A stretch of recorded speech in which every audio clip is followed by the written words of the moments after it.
still here in the coffee shop, and the reason I'm still here is because we can't talk about the why behind communication without giving you a really great tool to develop clear vision communication and to evaluate how good that communication is. And so the tool we talk about is the 5 C's of clarity. I would love to tell you I wrote those. I didn't write those. It's something that the Axano group uses whenever they are training people and evaluating the vision language that they're putting together. And I've learned a ton from them in this aspect. But I want to share with you those 5 C's because they're a great evaluation tool for current vision language that you have and the vision language that you're creating and trying to communicate with the church community that you're starting. And so the first C is this: clear. Is the language you're trying to share clear? Is it simple enough for a middle school student, middle school boy to understand? That's a great test you can use. Because if your language is not clear, you're not going to be able to transfer it to people because they're not going to understand what you're saying. So the number one thing in your vision communication is make sure it's clear. Number 2, is it concise? I think one of the biggest pet peeves of mission and vision language, one of the reasons it doesn't transfer through your culture is because it's not concise.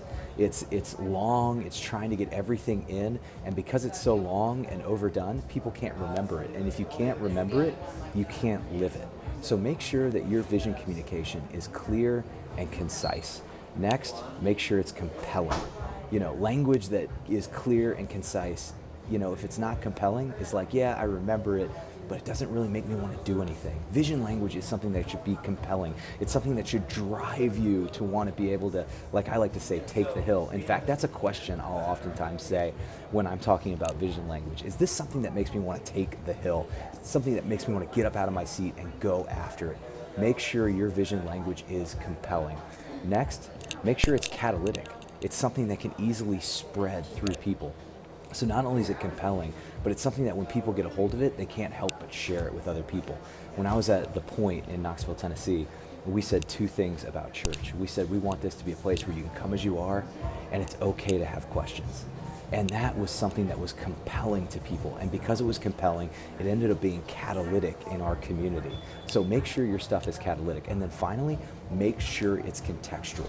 I think sometimes we grab vision language or we grab taglines and phrases from other people, but we haven't made it contextual. You have to ask yourself the question whenever you're communicating anything, but especially vision language, is this something that's going to resonate in the context in which I'm in?